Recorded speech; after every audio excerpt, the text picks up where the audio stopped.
Hi, friends. This is Carrie Morrison. Welcome to Heartforward, Conversations from the Heart. Anthony Ruffin is a gifted advocate who has worked for the past 20 years in Los Angeles, seeking to gain the confidence of the most vulnerable people living on the streets, people who are chronically homeless, suffering with serious mental illness. In this interview, we are going to gain vicarious insight into Anthony's approach and see the realities of our homelessness crisis through his eyes. Anthony has visited Trieste twice, and he will compare and contrast how people with mental illness are cared for in that community in comparison with the U.S. Thanks for listening today.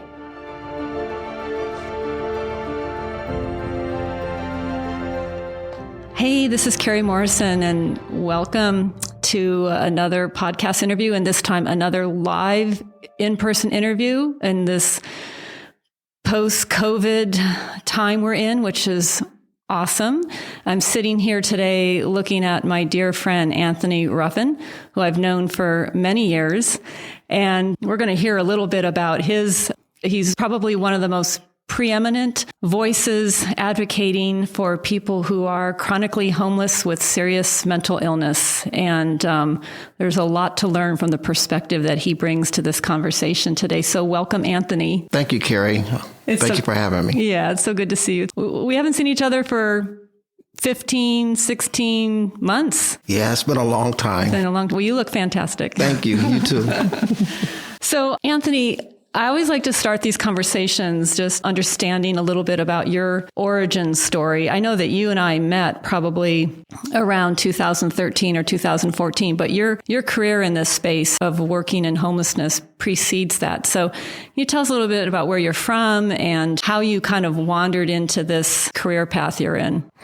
Well, I'm from the city of Los Angeles. I would say my career path started in South LA, working with individuals that were sick from mental illnesses, doing case management, stuff like that. I did that for like 7 years in South LA.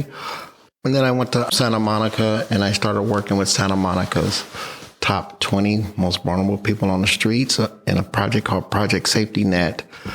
Back in 2008, I believe it was. That's where I cut my teeth at outreach and doing this type of work. What group were you working? What organization? The People Concerned. Mm-hmm. It was called OPCC at that time. Mm-hmm. Yeah, and I jumped on a bicycle, rode around Santa Monica. They gave me some pictures of 20 individuals that needed to be brought indoors, super sick people. I went about trying to make that happen and was pretty successful at it. And I learned a lot from a lot of different people.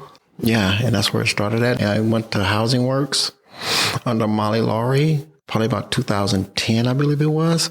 She taught me the finer points of this work. Learned a lot from her over the 7 years. I kind of just stayed in her ear and talked to her all night, every night. And she just taught me so much more about this work and the meaning of this work.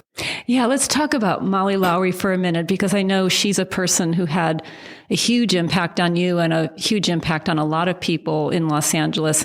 She passed away just a few years ago, huge loss to our community. Tell us about what was so special about Mollie and how she mentored you. What was the secret sauce that she would offer? Mollie wasn't just the director of Housing Works. She was also an outreach worker, case manager like everyone else. And she taught us never take no for an answer. You stick with that individual until that individual is safely housed, and you continue to work with that individual. And housing is just the first piece of it. I think Mollie was in social service 30 years, 35 years. And Mollie always kept all of her clients. Whoever she worked with had her personal phone number, and they could talk to her at any time. And we would be out there sometimes 8, 9 o'clock at night, and we started at 7 in the morning, and we didn't quit until the job was done. If somebody was unstable in a unit or on the streets, we would be out there in their apartments knocking on doors and helping people instead of trying to hospitalize people. You mentioned she had a management position at Housing Works, but she was still doing work in the field, which is kind of an interesting, that doesn't happen often. People end up in a management job and they're behind the computer in the office. But did Mollie do that because she wanted to keep her skills fresh, or that was just where her passion was? I think that was just where her passion was. I think she just happened to be a director of Housing Works, but I think her passion was being in the field, helping people. And I think that's what Mollie was all about, was just helping people. She never quit. She never quit. And she inspired her staff that way to take on that mantle and be that way. Staff meetings were totally different. We sat around and we talked about individuals that were really, really difficult. And even though she was the director of Housing Works, she sat with her whole staff and we kind of all just figured it out together. And we all came up with plans. And she would say, okay, we got a plan A, B, and C. And we would go about the work. And she was a part of that work. I know there was a famous motto attached to Housing Works, which was to do whatever it takes for as long as it takes. And so clearly you saw that modeled by Mollie. Yeah. What keeps nonprofits generally from really being able to do that, in your opinion? I think it's contracts. I think it's just all contracts. Like I know Housing Works didn't get paid to stabilize people in their housing. They didn't get paid to follow people once they were housed 2-3 years. They didn't get paid for that type of work. We did a lot of things that were different that weren't in the contracts. Mollie was a genius at keeping our contracts fairly simple and allowed us to be creative and do that type of work. And I think funding streams at this point is what's causing that. Holding that back. Yeah. So that's an important point for people listening to this podcast who don't fully understand how homeless services are paid for. You have, on the one hand, government contracts, which usually have a lot of strings attached and requirements. And then you have philanthropy, which will pay for kind of what we would call the extras, but arguably the extras are the most important things. Mm-hmm. So Housing Works, if it did have contracts, would use their charitable funds to pay for this extra effort that you're describing, because no government agency is going to pay for you to be 9 o'clock at night waiting for someone to be hospitalized. No, I think Mollie used her unrestricted funds to pay for that type of work, and really, really good work. We helped a lot of people. Still helping them. After Mollie passed, still working with a person that went seen 2 weeks ago. That was on your caseload from Housing Works. Correct. Yeah, I have a sense that you try to emulate Mollie in the sense that you also are personally contacted by people you've worked with through the years. Maybe tell us one story of someone, even going back to the outreach you did at Housing Works or even before, and how you're still in contact with somebody. Well, I ran across a person yesterday that was a client of Housing Works that I seen on the streets and started helping her. There's a couple of people that are in supportive housing right now that were Housing Works clients that I still go and see when I need to go see them. If something happens, they give me a call. I got a few clients that I worked with in 2010 that still call me when they need something. If I happen to see one of them on the streets, I'll pull over and stop and say, how you doing? So it's just that type of work. You just remember the people that you worked with, and they all have your phone number. You help them when they need help. And they're connected to other agencies, of course, and everything else. But we have that relationship with individuals where we're able to help individuals. I think, the person I'm talking about was off their medication, addicted to meth, in supportive housing. Supportive housing services called us. We went in, me and my coworker from Housing Works, Linda. The person ended up back on injections in a program and doing pretty well, stabilizing in their apartment right now. But that took us like 2 or 3 weeks to get that done. And most of this work we have to do off the clock, right? Yeah. Because we work for different agencies now. So yeah, Siglinda works for the county health department. Correct. So would you say it's a certain level of trust and rapport that you had built up with this person, that you were trusted by them as you came in to suggest how they might approach this crisis they were in? Yeah. It's just trust that we built up over the years with individuals. And these individuals have our phone numbers at all the time. They can call us and we're almost like friends. So, a lot of people, there's so much emphasis right now with our crisis of homelessness about we've got to get people housed. We've got to get people housed. And as I was on my own learning journey and learned about Housing Works, I always remember Housing Works said that getting people housed is just the first step.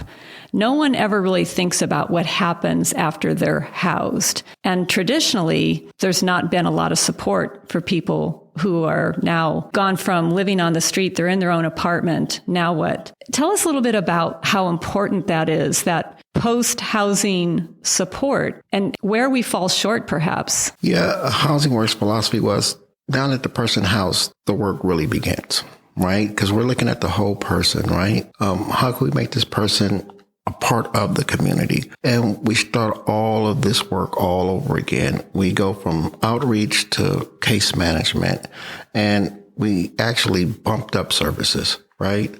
Where we were going to see the person on the streets maybe once, twice, 3 times a week. Now they're in their apartment. We're going to see them 5 times a week, right? And we're spending a lot of time with them, teaching them how to cook, personalizing the apartment, connecting them to all of the things that they need, food banks, whatever it may be, buying crock pots, sitting there, putting food in the crock pot, showing them how to cook, hanging out with them in their apartments, listening to music with them, and connecting them to services. Once a year, Housing Works would take people on camping trips for like a week in the desert. Just things like that we used to do. We were pretty successful at it. And we built this community within a community within Housing Works, because any one of our clients or people we worked with, it was an open door policy where they can walk in on Wilcox and come see us and hang out in the living room downstairs and just hang out all day. It was just that type of atmosphere. It wasn't nothing to see a famous person sitting in there playing his cello, and we were just in there working, and everybody's listening to him play his music, and he was just one of us. Yeah, it's a pretty remarkable culture that really emanated from Mollie. And, so many extraordinary people worked with her, you among Ben Adam, who I just interviewed for this podcast as well, and others. So her legacy definitely lives on. Yeah, I think Mollie just had this huge influence over her staff. It was her philosophy. More importantly, it was her vision.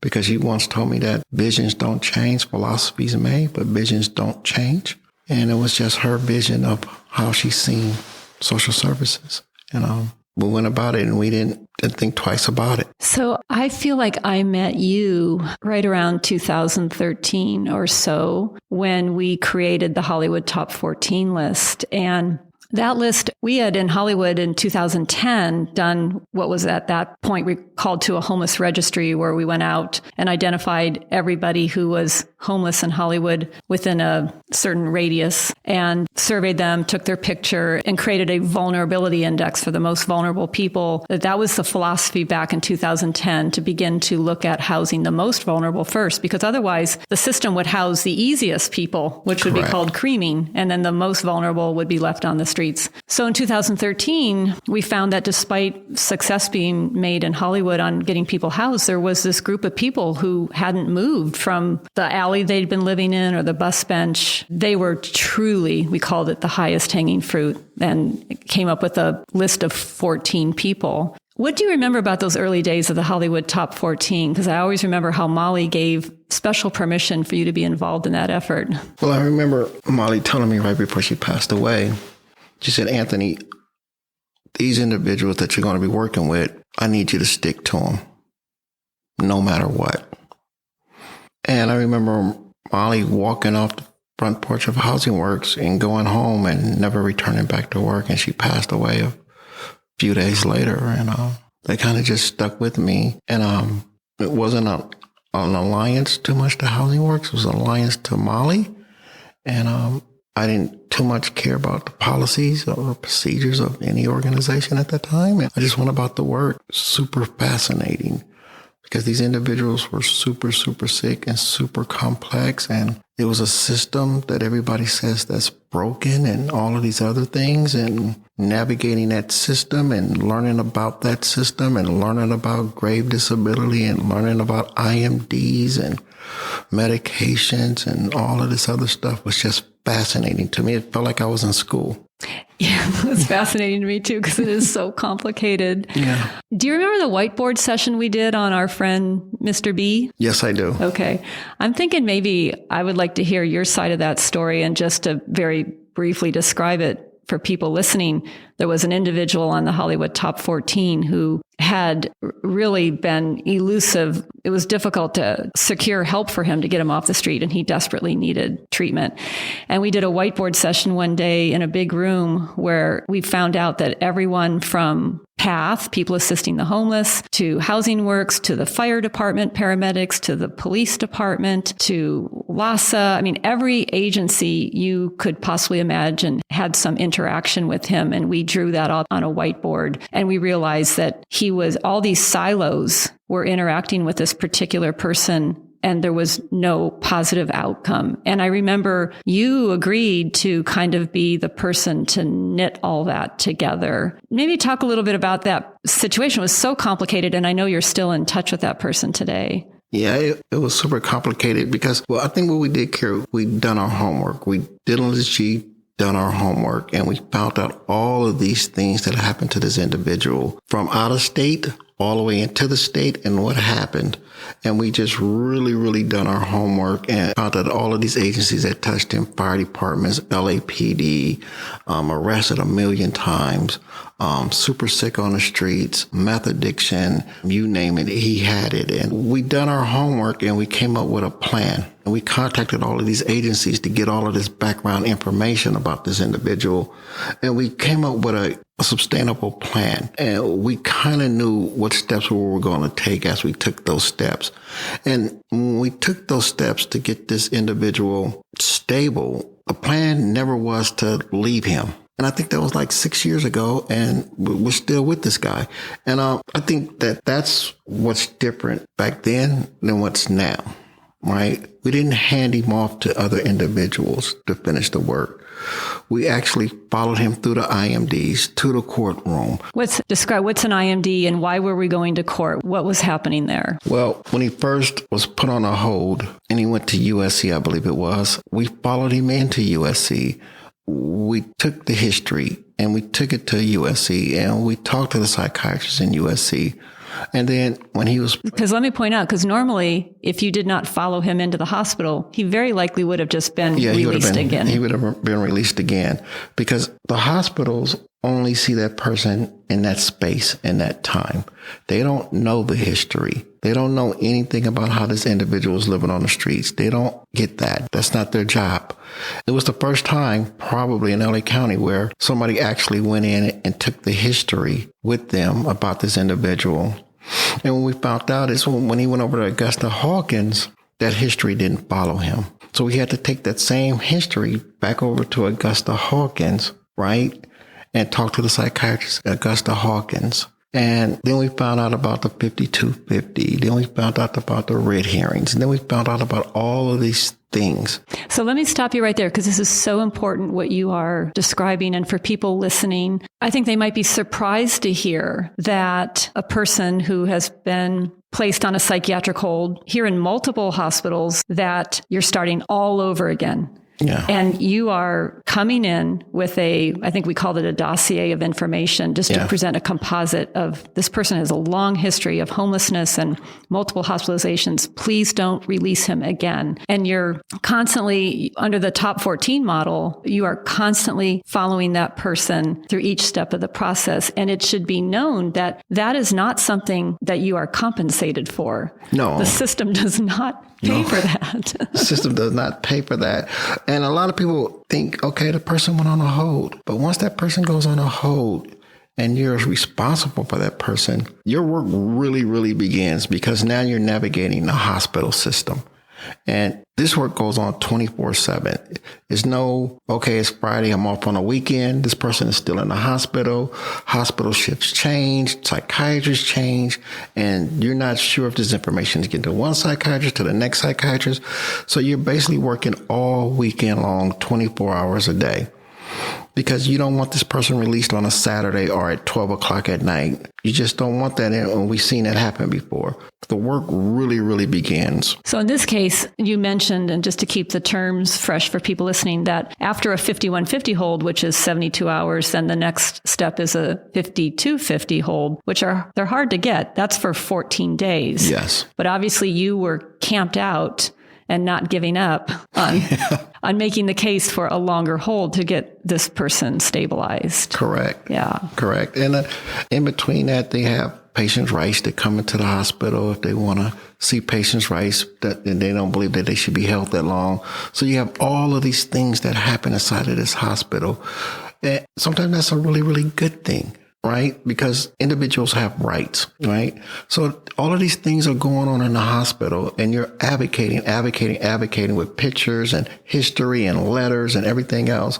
And that's another thing we did, Carrie. We went and got letters from the whole community, right? We really done our outreach. We just didn't outreach him. We outreached the whole community and brought all of those letters together, which made it difficult for the psychiatrist not to look at that evidence. Yeah.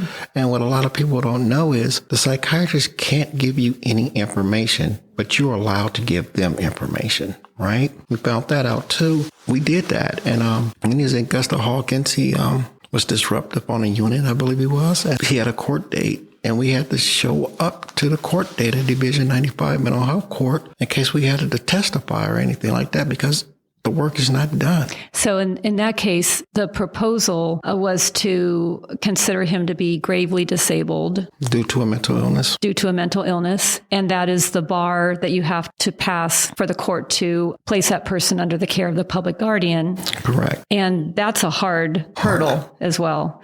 What do you remember about that hearing? I remember about the hearing that his advocate walked up to me and asked me, do you have anything to say regarding my client? And I was like, yeah. So I told him all his history. He's like, stop. Don't want to hear that. You don't have anything positive to say. We don't want to talk to you. Okay. So he instructed the client not to say anything, not for me to testify. And because the evidence was so overwhelming, because we went to Division 95 and we put all of that documentation into his record. At Division 95 a week before he went to court. And the judge got to read the evidence. And even though he presented pretty fair, the judge got to look at the evidence of him on the streets, and she conserved him. And we thought it was over then, and it really, really wasn't. We'll continue this, but I just want to point out that, and I had a podcast interview a few weeks ago about the California conservatorship system. And I always like to say a disclaimer, and you and I will talk about Trieste in a few moments. In Trieste, they don't involuntarily hospitalize people, and we find that remarkable and inspiring. My argument is that in the United States, we let people get so sick that a conservatorship is actually a way to save someone's life. Unfortunately, that is the tool, and we wish it weren't so. But in this case, based on his history, this was his opportunity to kind of start to become on a road to recovery again. Correct. So in the conservatorship, it's not forever. It's not forever. So maybe describe, I don't know if I've even heard this part of the story. When you're placed under the care of the public guardian, you're typically then placed in an IMD. So describe what that is and maybe what you maybe saw transforming about him as he was placed under a treatment plan. Well, IMD is an institution for mental diseases. For me, I don't understand. It's a mental disease, right? They call it a mental disease. But on the streets, we don't call it a mental disease. We don't treat it as a disease. But in locked facilities, they treat it as a disease, which is, I don't know, kind of crazy to me.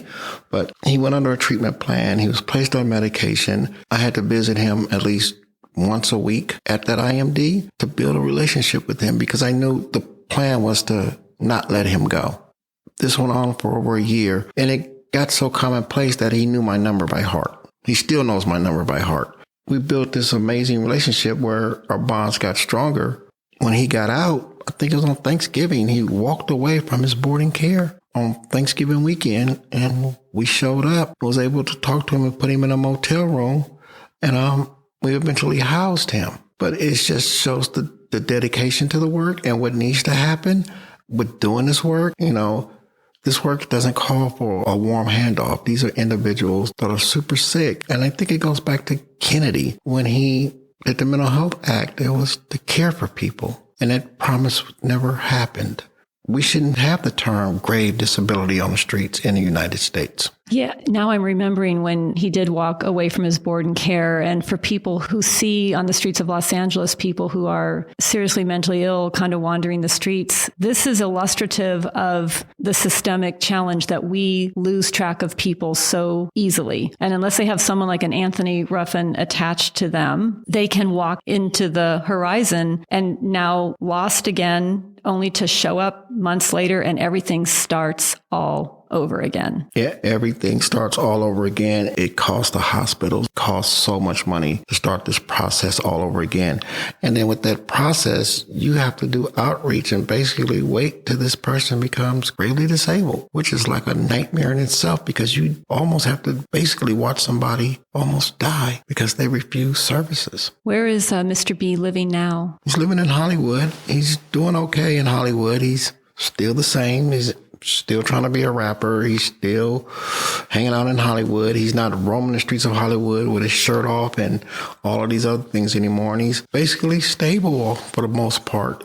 And as a unit, he's still connected to money management. He's connected to social services. Like 6 years later, I went and seen him probably about 3 weeks ago. He was in his unit, stopped by. Hey, Anthony. So, yeah. So, Anthony, if you were to describe, you've been doing this now for a long time in Santa Monica, in Hollywood, and now for the county. We'll come back to the county role in a minute. But if you were to describe what it takes, like what kind of human qualities it takes to do this work, to really be involved in this effective outreach and engaging people with serious mental illness or substance abuse, what are you looking for if you're trying to hire someone to do this work? I'm looking for the same type of people that are kind of like me, and they're very hard to find. It takes a dedicated person that wants to do the work, that wants to learn how to do the work. It's long hours. It's fighting a system, advocating for a client in a system, and you have to be willing to do that 24/7, especially when you're talking about not just housing somebody, but changing the whole parameters of their life. It takes a special person. There's not a lot of people up for the job. Yeah. So after Housing Works, you went to work for... I left Housing Works, and I was looking for employment, and I could have went probably anywhere in the county to work at any agency. And I remember sitting in my backyard with my wife, and she said, "Where are you going to go?" And I said, "Skid Row." And she was like, "What? Why would you want to go to Skid Row?" And I was like, "That's where you can test your skills, and that's where you can build up your skills. And who wouldn't want to go to Skid Row and work? Skid Row is like it in LA County for severe mental illness, substance abuse, homelessness, you name it. It's on Skid Row, and I want to go to Skid Row. And I went to Skid Row. Okay, so we've got people listening to this who don't live in LA. They have maybe vaguely heard reference to Skid Row. And I haven't spent much time there either, other than going on a tour with you. So I am no expert in Skid Row. What is Skid Row? How did it become what it has become? And provide like a snapshot of the human misery that exists there.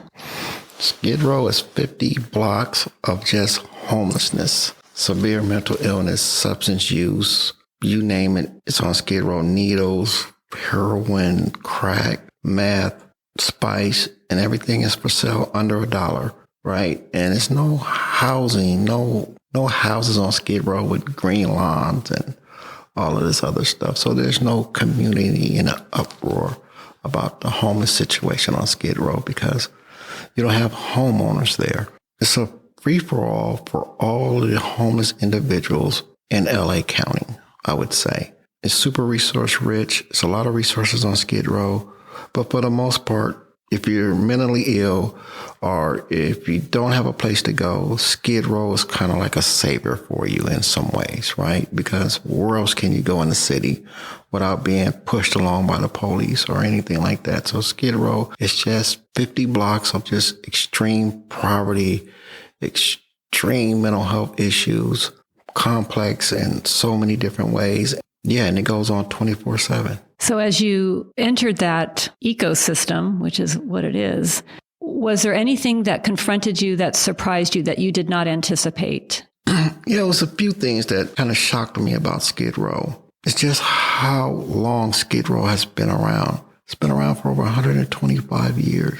And there's never been a plan for Skid Row, right? LA has a huge question to ask. What are we going to do about Skid Row? Skid Row is one of the biggest concentrations of homelessness people in the country. 2,500 people homeless at one time in these small blocks. You have SRO housing that's everywhere on Skid Row. What is SRO housing?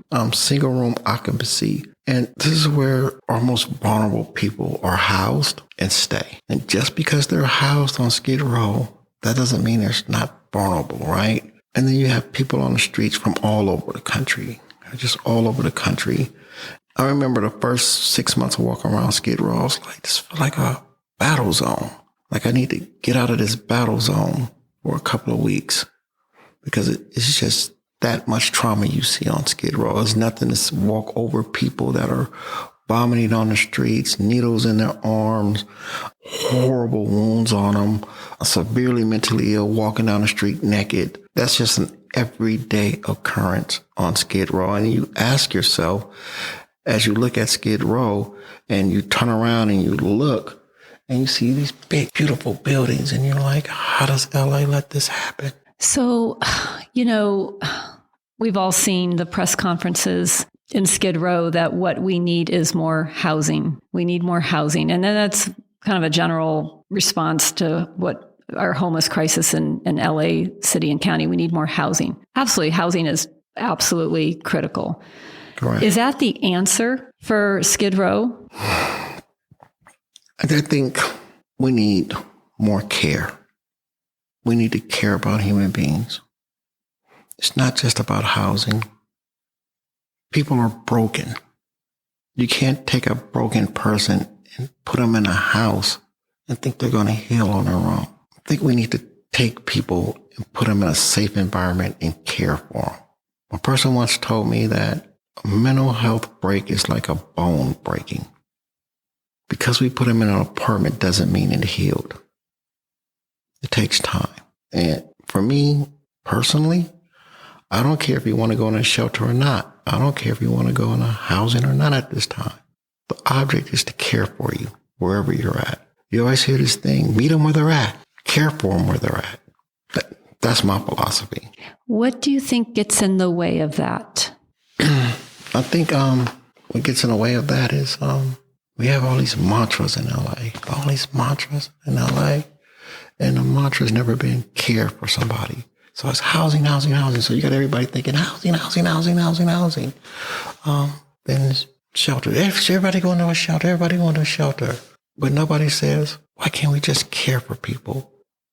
Some people don't want housing. Some people don't want to be in shelters.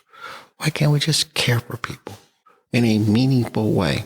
I think social services should be about that. Do you see any agencies or entities in downtown that do the best they can in that respect, similar to the way Housing Works, I think, did emulate that? No, because Housing Works is something super, super special. Mollie was super, super special. The way the contracts were was just totally different, right? And social services is helping a lot of people, no doubt about it, a lot of people. But it's so many people that are underserved, right? I meet people all the time. Instead of us pushing our agenda on them, maybe we should just listen to them and see what they want. Because a lot of the time, they don't want substance abuse programs. A lot of time, they don't want mental health programs. Sometimes they just want a safe place to be. And if that's all they want and they want to feel safe, let them feel safe. Why we're putting our agenda on everybody. If you could wave a bit of a magic wand, someone came along and said, hey, we want to pilot a different way of living, a different way of caring for people that they might actually find appealing. I want to give you the full reign of how you would design it. Is it near downtown, in downtown? Is it in nature? Is it on the outskirts? Is it congregate? Is it, what will it look like to you, Anthony? What it'll look like to me, it'd be a full array of type of housing, right? But it'd be meaningful. Each engagement would be meaningful. Each person's life would be meaningful. A person once told me a long time ago, when I first got into social services, if the goal is not for that individual to live like you're living, if that's not the goal, then why are you doing it?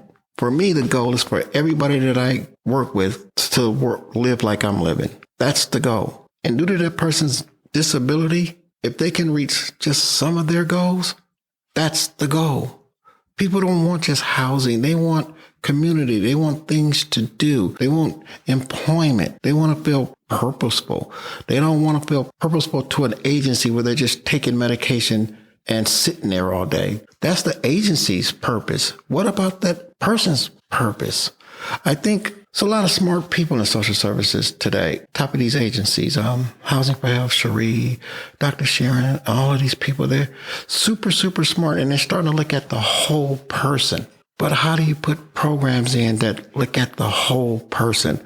How do you use a substance abuse counselor to look at substance abuse, to look at a community health worker to see what's going on with this person in the community, a clinician and a doctor, and they all coming together with that person in the middle, saying what they want from each individual, and each individual doing their job to make that person's dreams come true. That's what we need. It's not about the housing. Yeah. I want to jump ahead to Trieste, and then we'll come back to this in a moment, because you and I both had the opportunity to travel to Trieste twice to attend their international conference and to see their community-based system up close and personal, which I know impacted a bunch of us, and seeing how humanely people could be treated. When you went on the first trip in 2017, what were your big takeaways from that experience? I think the biggest thing for me is when I walked the streets that night and I didn't see paramedics everywhere. I didn't see police everywhere. I didn't see homeless individuals everywhere on the streets. I just didn't see it. And I couldn't believe it, because I come from this Shafir, and I just could not believe it. And then we got to go to the center. And I seen people actually working. It was a community mental health center. Yeah. Right? Seeing people working. And then I realized that some of the people that were serving me coffee at these shops I was visiting were a part of this system. And I would have never knew.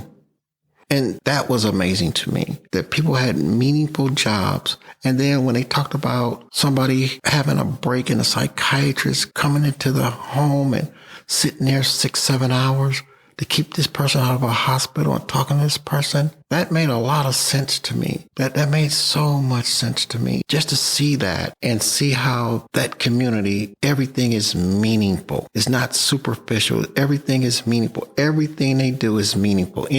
Every interaction that this person has that's in this community that's suffering from mental health is meaningful. And they can go anywhere, anytime to get the help that they need. Their family can actually call this system and get this help. It was just amazing. It's a 24/7 system. Yeah. And they don't call the police. No. No. Do you remember the story? I know we divided up our groups, but were you part of the group when we went to the hospital? And I always like to tell people that in a city of 240,000 people, they have 6 psych beds in an unlocked ward with no restraints. And I know we divided up our team in half. Were you part of the group when they told the story about a woman who had been brought there by her family? And obviously hospital is the last resort. And then she walked out and started wandering the streets of Trieste. Were you there for that story? No, I wasn't. Okay. And then, so we all said, well, then what happened? And then they said, well, one of the staff followed her. And the room just was like, what? You followed her? Oh, followed her for like 5 hours, and then finally got her to have a cup of coffee and come back. And the Americans in the room were saying, well, you could never do that. You would have risk management issues. You would have overtime issues for the staff. Liability issues. But to your point, so the Italians looked at us and said, well, what, you would just let her walk out and wander the street? And it's like, for years. Yeah. Yeah, it's what we do here. Yeah. Do you remember any other kind of mind-blowing experiences from that? From either that or the second trip you went on? The whole Trieste thing was just mind-blowing for me. I remember when they came out here and they visited our system, and it was like everything is locked. Everything is behind closed doors. Everything is windows. Everything is this. It feels separated. And then one gentleman said, when he went on Skid Row, it seemed like it's rules to get here and it's rules to get out of here. And that was just mind-blowing to me, because I never thought about it like that. You have to meet a certain criteria to get in here, and you have to meet a certain criteria to get out of here. And they referred to Skid Row as an open-air asylum. Yeah. And that was crazy. You know, Carrie, I went back about 2 weeks ago and I watched One Flew Over the Cuckoo's Nest. And I was watching that film. I was like, nothing's changed about our psych wards. Same thing, behind glass. Same exact thing. And I don't know when that movie was made, but we're still in the same exact place inside of these wards in the way we deliver services. You mentioned that trip when we invited 5 people out from Trieste to tour our system in 2018. And you're the one that took us on the tour of Skid Row. And I remember feeling so ashamed to show that to them. But I also remember, Anthony, we went to a place called Penmar, which you had always told me about Penmar. And you described it as a place where people basically, their only way to be outside is to be in a cage. And I didn't believe you. And then when we drove up to see it, the cage. Oh my gosh. Yeah. It's a big cage over a big concrete piece of asphalt that's their outdoor recreation area. And I think our friends from Italy were just stunned. Yeah, I think, I don't know if it's like that in America, but who would want to be in that system? I wouldn't want to be in that system. And I got let go, and then you tell me I need to go back to that system. I'm going to tell you, I'd rather die on the streets, buddy. I'm not going back to that. So it's just the way we care for the people with disabilities in America that are shameful. So you're now part of a county team called the Home Team, which is trying very hard to do this, whatever it takes for as long as it takes, kind of engagement with seriously mentally ill people. Do we have enough people doing this work? What could we do to really ramp this up, in your opinion? Well, I think the Home Team's doing a pretty good job from where we started at 2.5 years ago to where we're at today. We're doing a really, really good job. Do we need more staff? Yes. This is the first time in the county where they're doing a coordinated effort to bring these individuals in. And teams are overwhelmed, right? How many people can we take on? We don't know if it's 3,000 individuals out there like that or 8,000. Who knows? We do homeless counts all the time, but we haven't done that type of count. That type of data on these individuals have never been entered. We just don't know. I believe we need a lot more staff to do this work, and we need a lot more people that are willing to do this work. I know you're doing training because you are pretty gifted in this space and you've walked the walk and talked the talk your whole career. What is it that you're trying to teach these people who are doing this work for the county? That outreach should be relentless. This should be relentless. I don't care if we're going to go see a client or you're going to go see a person and you're driving down Vermont or you're driving down Hollywood Boulevard. If you see somebody that meets the criteria, you need to stop. And that engagement needs to be relentless. Don't care if the person says, hey, I don't want your help. You go back.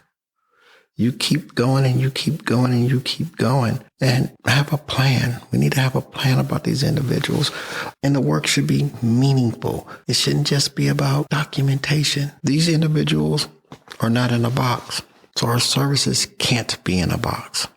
Don't know what the service is going to look like from day to day because these individuals have never been worked with in 20 years. You can't leave somebody on the street psychotic for 10 years without any medication and on meth with severe medical issues and think you can put it in a box because the box doesn't fit them because the box was never made for them. So we have to create our own system, our own way of delivering services. That's what I'm trying to teach the teams now, and we're off to a pretty good start. Outpatient conservatorship is going on right now, which is really, really good. What does that mean? Well, we're doing street conservatorship. We're petitioning with public guardian on the streets. The public guardian is actually coming to the streets and meeting with our teams and psychiatrists and all of this other stuff that's going on. And we're actually doing conservatorships on the streets now where we're not trying to put people in hospitals and traumatize them over and over and over again. And once these people are conserved, and it doesn't necessarily mean that you have to go to an IMD. You might be conserved and go into a boarding care situation, stabilized on medication. You can miss the whole hospital system. It's just things like that. And the teams following people, right? Making sure people are connected to FSP, and FSP is following these individuals and holding them responsible. And what is FSP? Full service partnership.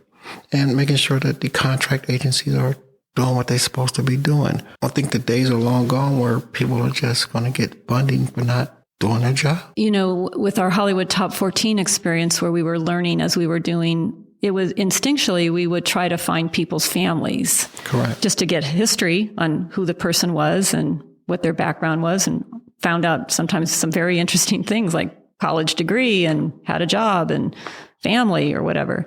And in Italy, we certainly saw that the family is definitely included in trying to round out the whole person's background. Correct. And I know there's a lot of rules in our American system that if you work for perhaps a county agency, you might have less flexibility than if you worked for a nonprofit. But have you been able to crack the code on how to connect and find people's families? Yes, our teams for the county are starting to do that now, which is an amazing feat in itself, right? So they're working with Public Guardian and they're finding out all this back information and all of this stuff. And in some instances, they're contacting the family, right? They're starting to do that type of work, and they're starting to create their own out-of-the-box services within the department. And it's starting to work, and we're just at the beginning stages of it now. But I do believe that this work will be just commonplace. The work that I done in the past will just be common work, right? That is just be run-of-the-mill work, right? And hopefully if we get to the point where our mantra be care for people, we can get to that mantra instead of all these other mantras. Maybe that'll just be commonplace too one day. Can you share one story from your home experience? I know I've seen a couple presentations of people that you were able to relentlessly surround and not give up and include the family, but maybe share one story that kind of gives you hope that we're on a new trajectory. Well, this is one thing I learned about working with people that are super difficult. I was at OPCC when I first started doing this work, and my first client was homeless for 25 years, didn't want services, didn't want anything.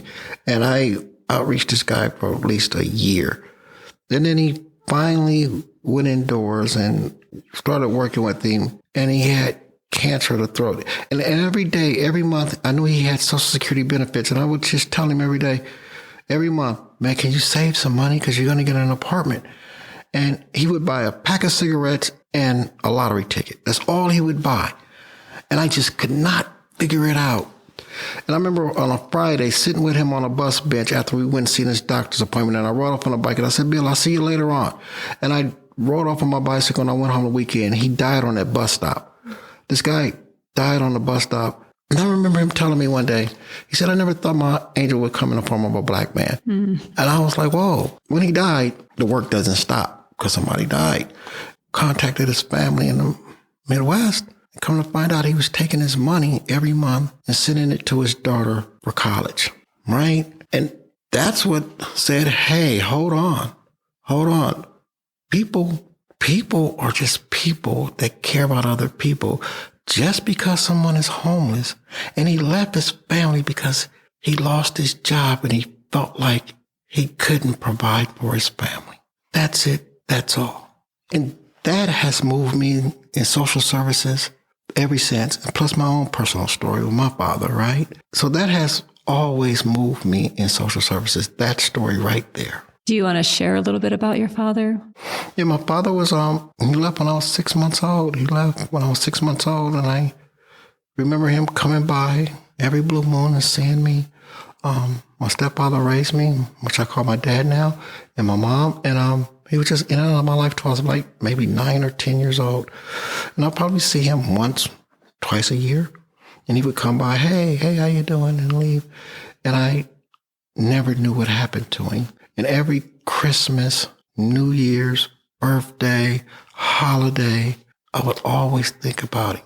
And I didn't know at the time that he became homeless on Skid Row, 1984, 83, 84.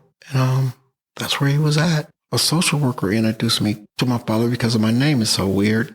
So I know your father. And I met my father on Olive Street in front of a courthouse, and he was happy. What year was that? Maybe 2007, 6, somewhere in there. And he was happy. And when I seen him, it's like this big hole in my heart just like disappeared. And I had this beautiful relationship with him over the next decade and a half or so. And he died. He died 2 years ago. And I remember the hospital, USC, calling me, saying, are you his son? I was like, yeah, I'm his only son. And I went to the hospital, and I got to be there for my father and help with all the medical stuff and everything else, and talk to him. And I got to meet the rest of my family that I never, ever knew right? And I have a relationship with his family now, my aunts and her kids and everything else. And I got this relationship with them now. And my aunt texts me all the time and all of this other stuff. So it turned out to be a beautiful story for me. And that's my hope for every person that's on the streets and their family members don't know where they're at and kids don't know where their parents are at because they're sick and they're mentally ill is not their fault. And if we can bring closure to a family that's meaningful, I think that's what it's all about. Oh, I love that, Anthony. I love the way you said that the hole in your heart closed. It just almost seems divine that you were able to enter into that relationship with him, which is profound. That's a profound story, and it seems to inform so much of who you are. I want to ask you just one last question, just because it's, well, two questions, to be honest. One's kind of contemporary, and then one will be philosophical. We're at this state right now in Los Angeles, we're the epicenter of the United States, homeless tragedy. We've got all sorts of people trying to enter into the fray to figure out what the solution is, which, as you have navigated with us today, is not particularly easy. We had a new proposal announced yesterday by a group called the Committee for Los Angeles to come up with a way to centralize leadership and authority to get us on the other side of this. And then we have this federal court judge who, in response to a lawsuit that was filed, has been using the weight of his judicial authority that he does have to try to, jumpstart some kind of quick response. And some have called his involvement chaotic, but I also do think he has raised awareness of a lot of people who don't normally follow this issue of how challenging this is. But he recently ordered the city and the county to offer single women and unaccompanied children on Skid Row a place to stay within 90 days. He wants families placed within 120 days. And then finally, by October 18th, offer every homeless person on Skid Row housing or shelter. I think thinking that this judicial order would somehow be the magic potion to counteract what you have said has been decades and decades and decades of a ecosystem that has existed. You've made a really compelling case that just offering people shelter or housing is not going to be the answer. If Judge Carter pulled you into his courtroom and said, Anthony, I'm trying to do something to make a difference here, but you have some important insights for me on how we get ahead of this and how do we reduce the misery in Skid Row, what would you want to tell the judge? Gary, it's all caught up in the courts right now, but I think I would tell the judge anything. And me and Dr. Sharon talk about this a lot when we do talk. If it's not meaningful, then why are we doing it? If it's not meaningful, why are we doing it? People have been traumatized about all of this stuff that has happened for decades on these streets with homelessness. If it's not meaningful, then why are we doing it? It goes back to Mollie. Once they're housed, the work just begins. It goes all the way back to Mollie's philosophy. You can't house broken people without trying to mend them. It almost requires a complete reframing of how we do this work. Pretty much. Yeah. So, Anthony, you've had quite a career of working in the most challenging of circumstances, but with these moments of redemption and hope, that you've seen in people's lives being changed and people calling you and the gratitude that you experienced. What is your hope quotient for the future? As you look around Los Angeles, and there's a tremendous acceptance that this is not, the status quo is not acceptable. What is your hope quotient that we can find a better way forward? What keeps you going? Well, you got leadership of all of these big departments, and they have really, really good ideas. Then I see all these young social workers that have amazing ideas. And I do believe that social work in LA County with these young social workers and these young outreach workers with all of these amazing ideas, that the paradigm is shifting. And it's going to take some time. But I see that because I've been doing it almost 20 years. And I've seen the paradigm shifting. But now I see all of these young social workers coming in to this field, and they have some amazing ideas, and they fresh eyes on it. And I think that's amazing. That's super amazing. Savannah is one of those people, right? Carla Bennett is one of those people. There's so many of them out there that have fresh ideas and and it's ready to go. Yeah. And we need to give them the latitude and the discretion to do what instinctually comes to them as human beings wanting to engage with other human beings. Yeah. Let the bureaucracy slide into the sunset. Yeah, let slide into the sunset and see what happens. Because I do believe in housing, but Mollie always said this, and it makes so much sense. Appropriate housing. That's the term people forget. Appropriate housing. We need to get out of this thing. Housing. No, appropriate housing. Yeah. And not just fitting the mold of the one size fits all with permanent supportive housing or whatever we're offering at the moment. Yeah. Anthony, it's just so great to see you again after all these months. I can't believe it. I always learned so much from you. You have taught me a lot about the patience, and the thing I've always learned about you is you get down on the ground to talk to people. If they're on the ground, you're on the ground with them. You're at eye level, meet them where they're at. I've seen you lay on the ground. I've seen you lay on the ground if necessary. Yeah. So Well, my mom taught me that. Respect people. No matter where they're at or who they are, you respect them. Yeah. And that I've seen that in action. And you truly are an angel that has entered into the lives of so many people. And we are so grateful for the work you've done. And I know it's hard. I know you're not going to do this forever, but I love that you are pouring yourself into training the next generation. And we have a lot of hope for the fresh recruits and the fresh energy and the care and compassion of the next generation of people doing social work, crisis work, clinical work, and just coming alongside people. Yeah. So thank you for being here today. Thank you, Carrie. Thank you for having me. Thank you. Have a lovely day. You too. In the words of Mollie Lowery, who played a mentorship role in Anthony's life, the work really begins once someone is housed. Anthony makes the case for creating a system which stays connected to people for life. I love that he rests his hope on the shoulders of the young people who are entering this field as social workers, clinicians, case managers. I place my hope in the next generation as well. Those who are fortunate enough to be trained and mentored by Anthony are off to a very good start. Heartforward will take a 1-week summer break to hit the open road and be intentional about some rest and renewal. Please join us again in 2 weeks for the next episode of this podcast. Thank you to my collaborating partners at Peer Mental Health. Thank you also to our supporters who financially contribute and make the production of this podcast possible. And thank you to my technical editor, Paul Robinson. I will see you in 2 weeks.